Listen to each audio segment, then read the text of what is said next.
Do you know if you're bidding your job properly to manage it for your cash flow? Struggling to keep your finances in order despite your best efforts? You're not alone. And today we're going to tackle some of these issues head on. Come on in, let's talk about it. This is the Contractor Success Forum. I'm Wade Carpenter with Carpenter Company CPAs. With me, my co-host Stephen Brown with Daniel Whitley, Bonding and Insurance. Stephen, you see contractors struggling to bid their jobs profitably? Absolutely, Wade. Finding the perfect project that meshes with your cash needs and your overhead and also your ability to make a profit is an art form, it seems like it. But there's some moving parts to this that you can manage, you can control. And you were telling me a little bit about your book that you had been working on this very subject matter. So I'm interested in hearing more about it. Yeah, that's part of where we're going with this. I have gotten approval to write a new version of Profit First for construction contractors. And I've been talking to Mike McAllowitz for 5 or 6 years, trying to get him to allow me to write my version of this for contractors. And so we'll get into some of the revelations I've had, but some of the things that people have struggled to do, whether they have great books or not, is knowing if they're managing their jobs and bidding it properly to manage their cash flow. So we're going to talk about a little bit of those concepts today, but I'll jump into more of my motivation here. Please tell us more. Okay, me and you started this podcast a long time ago.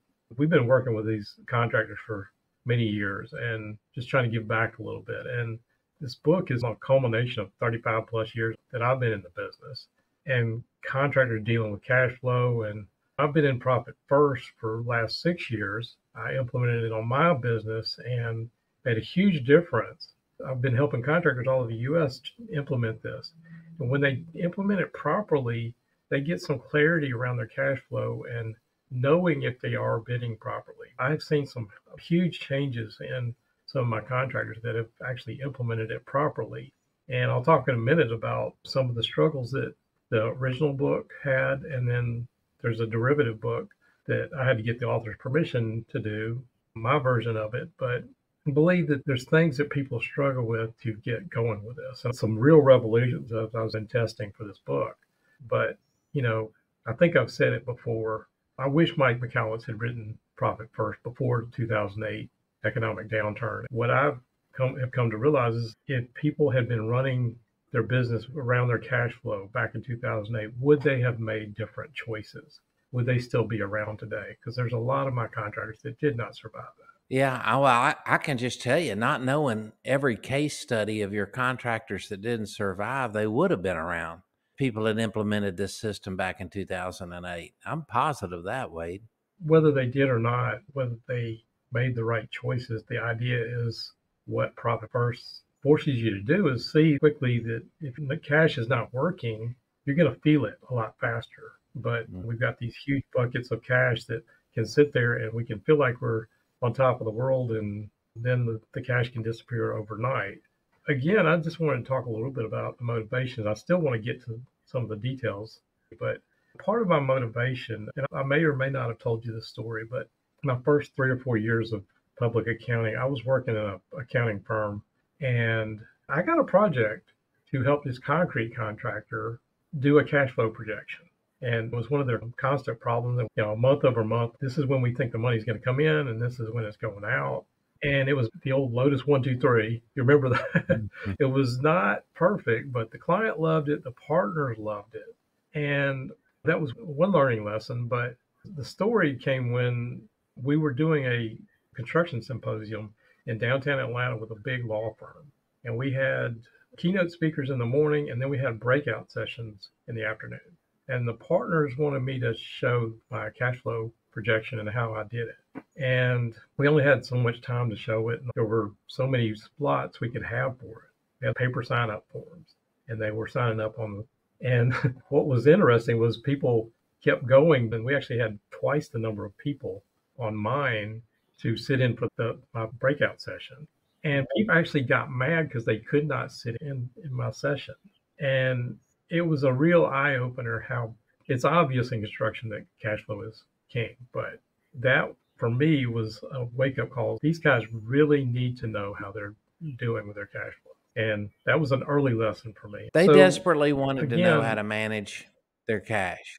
Yeah, and there's a lot of things I've come to realize since then, and that was a big learning experience. One of the other things that as I've gone through my career and done both the tax side and the audit side of contractors and working with them, and as I started doing more consulting on with contractors, I have told them time and time again, do not run your business by what's in your bank account. Run your business by GAAP financials and getting good job costing. And honestly, that is great advice for job costing, but too often contractors don't have good job records, and even if they do, it's not always timely to run their business by. And so I preach to them, do not run your business by what's in your bank account. And I actually read the first version of Profit First, and it didn't really click with me because I had seen people doing their own little version. We'll carve out a bank account to go buy our own building or something like that. And I had seen, okay, we'll just throw $5,000 in there and then it just disappears or they're not consistent. And it never worked. And for me, it was just, this is stupid. You're doing the same thing. So it really didn't click at that point for me. That, I mean, do you see people that just, let's throw a bank account up there and we do some kind of version of it, but then it doesn't work? You ever see contractors do that? Absolutely. Sure. A few years later, I had another contractor come to me and say, hey, we read this book and want to implement it. And I had read the book, but I reread it. And actually, there was a revised version of it by then. And I started thinking about the psychology behind it. And it's not just about putting your money in buckets. It's let's carve it out and make sure that we don't just take $5,000 here and throw it there. And then next time we run out of cash, we're going to raid that bucket. The psychology behind it makes so much sense, but the structure that they were trying to do made no sense. There's a system behind it. And if you actually get in there and follow it properly, then it can make a huge difference for contractors. It made a huge difference in my own business. So key point, when it's done right, it works. And there's a lot of revelations in the original book and the derivative book, but they don't go into the nuances of contractors, of how to implement this. I had a big revelation this week that I wanted to talk about. I don't want to keep our listeners from your big revelation for sure, but just the whole issue of knowing where you are in order to figure out what your cash flow needs are. That's a whole nother process in itself. There's so many moving parts to being a contractor. And I guess that's why we've done so many podcasts. There's so many different moving parts that a contractor has to oversee. And cash flow doesn't have to be a mystery. It doesn't have to be a source of stress. You've got enough problems on the job site. And that's the main thing that always has popped into my head about profit first and how to cash flow a project and what decisions you need to make in order to take on a certain project based on your cash flow needs.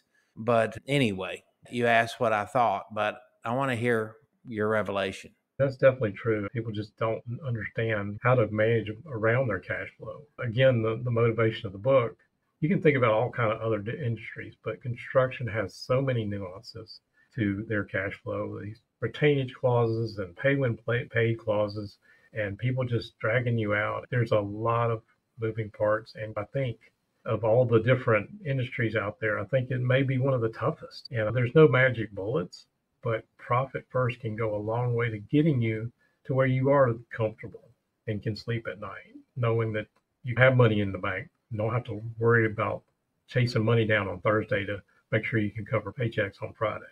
With that said, I wanted to talk about the big revelation I had. And one of the thoughts that was floated by me that a lot of contractors will read the book or they'll listen to the audio version of the book and never implement it. There's a ton of people that never do it. But there's a section in there that is the instant assessment. And that instant assessment is not instant. And it can be very confusing. Here was my experiment that I did this week with my own team. I had 10 people in the room on Monday morning in our team meeting, and I pulled out the Profit First book. And I gave them a contractor's financial statement. So they have been around, they've been working with contractors, implementing the bookkeeping with Profit First and hearing me talk about it and deriving the percentages.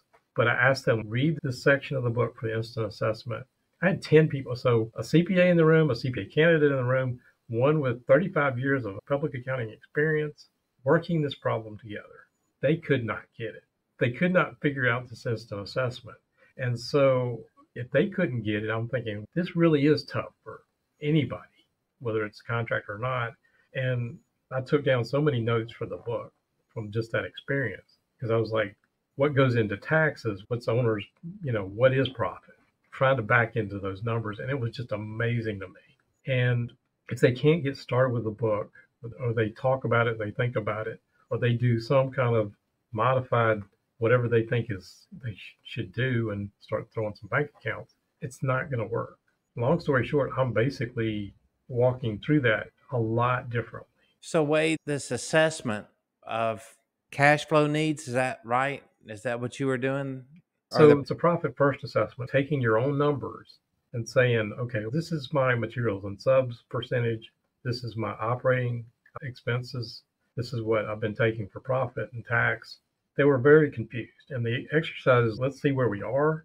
And then there's a table where we say, this is where you should be for various revenue buckets. And I won't go into the nuances of it, but you think about like different types of contractors have a different gross margin. That's exactly what this real revenue concept is. So your team of 10 people that tried to do this assessment, are you going to tell us what made it so impossible for them and what revelation you had as far as getting that assessment done? I assume the assessment is vital to developing a cash flow projection. So it's more of what we're developing percentages that we're going to allocate our money or our profit first buckets to. I see. Okay. And the part about materials and subs, and they talk about real revenue, but it's very confusing and it's not explained in the original book or the derivative book.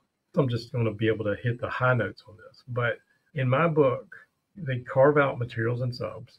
And the main point of that is it's a clear definition. So if a contractor has no books whatsoever, I could make them go add up all the amounts they paid to their subs. I could make them go add up to supplier bills for the year, and we can come to some kind of percentage, even if they have absolutely no records. And they struggle with job costs, but this is one of the first building blocks of this. And I am going to take the concept of materials and subs to a different level to where we're going to define it a lot better for subs, because in construction, we both know it doesn't matter what the IRS rules say or whatever. People are going to treat employees as subs and sometimes subs as employees. And part of the concept is what is the cash out on a job? And we've talked about the job costs can include workers' comp and payroll taxes and all these other things. It's confusing. So my concept, which I'm calling JobEx or job expenses, this is not job cost. It's not just materials and subs, but it's the attempt at creating a simple definition of what cash goes in and out of your job. And that's one bucket we're going to put money aside for. And that is the number one thing you can do to stop this borrow from the next job to pay for the last job that contractors get in so much. The other part, when people are bidding their jobs, number one, we got the cash that's going out. That's what I'm calling this JobEx. It's hopefully a simplified version of knowing what goes into your jobs from a cash flow standpoint. The other part of it is when we're bidding our jobs, we throw some overhead factor on there. Talked about all the time what goes in job costs and what is the true definition of overhead. Are we using an overhead number that we used from our last company, or we made something up, or we said this is the industry standard? But whatever that number is, if it has no relation to what's really happening in your business, then that is worthless. So you're probably bidding with a different figure. But what we're going to do with the OpEx or operating expenses is basically telling you how to figure all the other cash out. Most people look at your profit and loss statement, but that's not cash in and out. And we got materials and subs out here, and we're going to extract that, but that's not all that goes into cash flow out. So I hate the term, but this is whatever your monthly nut is. What do you got to cover to make sure that you keep the lights on, even if you had no work? So that's where I'm going into OpEx and figuring that number properly for a surrogate measure of overhead to bid your jobs properly. Okay. And then there is the profit component. But those are two of the biggest problems that I see contractors make. And we all want to know how our job cost is, but the definition is all over the place. So ultimately, the book, it goes into a lot of different things. Some of these things we talked about, the upturns and downturns in the economy. The idea is, let's take this instant assessment and throw it out the window. And we do want to put some targets on those things. But the idea, number one, is you've got to get the system in place. You've got to get starting knowing what your numbers are and then working backwards. I've run a couple of contractors through this as a test because I do it naturally. This is how I baked it into my practice, but I'm just throwing this out to our listeners. If anybody wants to possibly be a guinea pig or talk about some of these things, I would love to talk to you about it, because the more research I do with the book and getting this implemented, the better book I think I can have. And this book is a very different book. Mike McCallowitz even said it. This is a story building a project and implementing the system as we going through it. And so I can talk more about that later, but part of doing this is I want to make this as simple as possible for contractors to implement it. So we actually have been building some online calculators, because walking through this spreadsheet, there's a form that is in the Profit First book for this instant assessment. It's confusing. We probably can put this in the show notes, but I'm going to give a link that you can go to start figuring these JobEx figures and OpEx figures for yourself. So with that said, that's the idea between where I was going with this today, and my hope was to get more into the details of it. What are your thoughts, Stephen? My thoughts are, I think it's great you're doing this.